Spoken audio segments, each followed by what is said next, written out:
Hi friends, నేను మీ MPR. మన రాష్ట్రంలో మరీ ముఖ్యంగా చిన్నపిల్లల మరణాలు మాత్రం చాలా ఎక్కువైపోయినాయి. అది అత్యాచారాల రూపంలో కానీ ఇంకొక రూపంలో అనేది అది పక్కన పెడితే చనిపోవడాలు మాత్రం చాలా జరుగుతూనే ఉన్నాయి. 5 నెలల పసికందును అత్యాచారం చేసి చంపేశారు.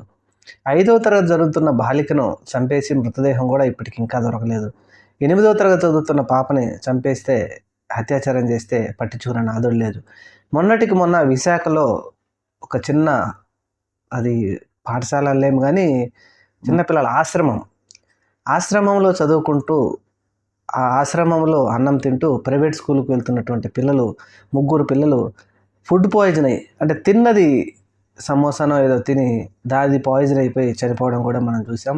ఇలాంటి దారుణాలు ప్రతిరోజు ఎక్కడో ఒక చోట జరుగుతూనే ఉన్నాయి. చిన్నపిల్లలు మరి అదేంటో కానీ మన ఆంధ్రప్రదేశ్లో చిన్నపిల్లల మరణాలు ఎక్కువైపోయినాయి. అలాంటిదే ఈరోజు కడపలో ఒకటి జరిగింది. కడపలో కరెంటు వైర్లు తెగి కింద పడిపోయిందంటే రోడ్డు మీద. అన్వర్, హమీద్ అనే ఇద్దరు పిల్లలు 10 సంవత్సరాలు 11 సంవత్సరాల వయసు అనుకుంటా. ఆ పిల్లలు ఇద్దరు ఉదయాన్నే స్కూల్కి సైకిల్ మీద వెళ్తూ ఉంటే ఆ సైకిల్కి కరెంట్ షాక్ తగిలి వీరు పడిపోవడంతో ఆ పక్కన ఉన్న వాళ్ళందరూ గమనించి హాస్పిటల్కి తీసుకుపోవాలని ఆ మార్గ మధ్యంలోనే ఒక బాబు చనిపోవడం, ఇంకొక బాబు తీవ్రంగా హాస్పిటల్లో గాయాల పాలై ప్రాణాలతో కొట్టుమిట్టాడుతున్నారని చెప్తున్నారు. మరి అసలు ఈ విధంగా జరుగుతూ ఉంటే ఎప్పుడో నైట్ తెగి పడిపోయిన కరెంటు తీగల్ని ఆ ఉదయం పిల్లలు స్కూల్కి వెళ్ళే టయానికి కొరకు కూడా విద్యుత్ అధికారులు గమనించలేదంటే విద్యుత్ అధికారులు మాత్రం ఇప్పుడే కాదు ఎప్పటి నుంచో కూడా వాళ్ళ నిర్లక్ష్యం చాలా ఉంది. ఇలాంటి సంఘటనలు జరగకుండా విద్యుత్ అధికారులు మాత్రం తప్పకుండా జాగ్రత్తలు తీసుకోవాలి. ఆ చిన్నపిల్లలు ఇద్దరు వాళ్ళు నిర్దాక్షిణ్యంగా వాళ్ళు స్కూల్కి వెళ్తూ చనిపోయినారంటే ఆ తల్లిదండ్రుల కడుపు కోతను ఎవరు తగ్గిస్తారు? మనం ఏమైనా తగ్గించగలమా?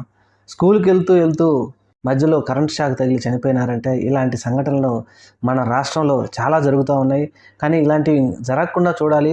విద్యుత్ అధికారులు కూడా ఎప్పటికప్పుడు వారు ఇలాంటి సమస్యలు ఇచ్చినప్పుడు ఆ సమస్యలను తీర్చి ఇలాంటి జరగకుండా చూడాల్సిన బాధ్యత వారి మీద ఉంది.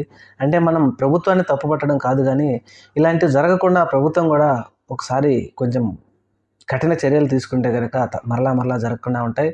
చూద్దాం. Thank you. మన ఛానల్ని తప్పకుండా సబ్స్క్రైబ్ చేయండి.